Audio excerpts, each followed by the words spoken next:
世界上最长的冰滑梯，它的长度呢是512.6米。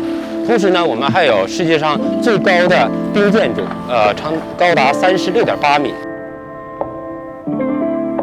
China's northernmost cities are known for their breathtaking giant ice buildings that welcome visitors in winter.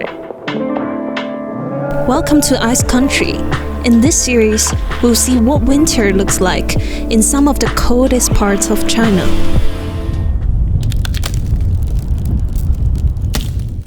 We are in Changchun, a city in northeastern China.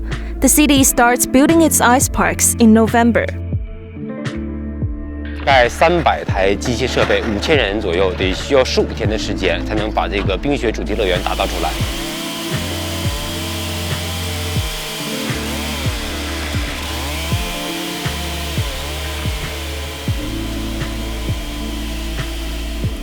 But 60 years ago, these enormous ice buildings weren't quite the architectural wonders they are today.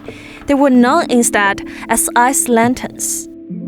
在中国古代宫廷里面就已经有这个冰灯。最早的时候，他们是用人工去冻然后放上灯。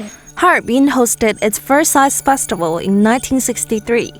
The sculptures were small since they relied on freezing up tap water. It was hard to prepare large blocks of ice this way.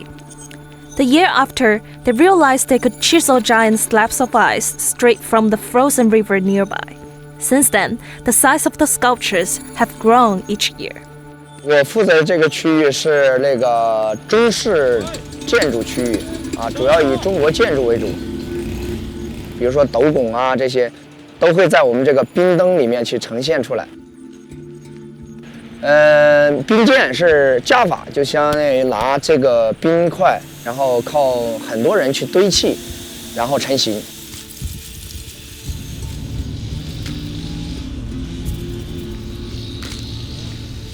首先，从河里采集冰块，运输到这个施工现场，这个设计师然后定点，定点过后，有冰剑师打底，用冰块堆砌而成。Artists would sculpt some ice structures and carve intricate details onto them before these blocks are hoisted onto the top of buildings. 因为咱们的灯光里面，冰灯里面肯定有灯光，然后有灯光师与冰剑师配合，把这个灯光提前下到这个冰剑里面。Then it's time to polish each building. 最困难的话就是遇到高温天气，在零下5度到10度是最好的。然后它这个冰的话，粘接是要靠这个水，然后要有温度，没有温度就是粘接不好。所以说遇到高温天气的话，是一种就是非常危险，就有可能要会停止施工。China's ice parks open their doors from mid-November onwards. Workers start collecting ice around the same time. And to make sure there's always enough ice, some parks store leftover ice and use them the following year. 我们提前做出一个4万立方米的一个储冰的冰窖。冬天我们把冰放到里面，然后进行全方位的封闭，然后用土进行掩埋。外边夏日炎炎，在里面，也就是说我们的冰窖的室内，它还是会达到零下这么一个温度。因为它的体量很大，4万立方的所有冰，储存在一起，它会自己就产生一个冷体了。然后这个外围它会稍微有一点化，但是它的量不是很大。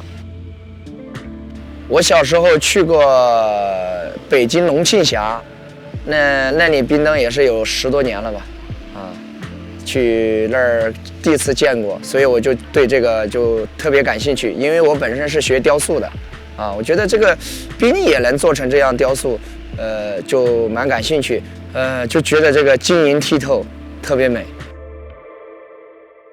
Up next, we see how workers collect these huge blocks of ice. Stay tuned.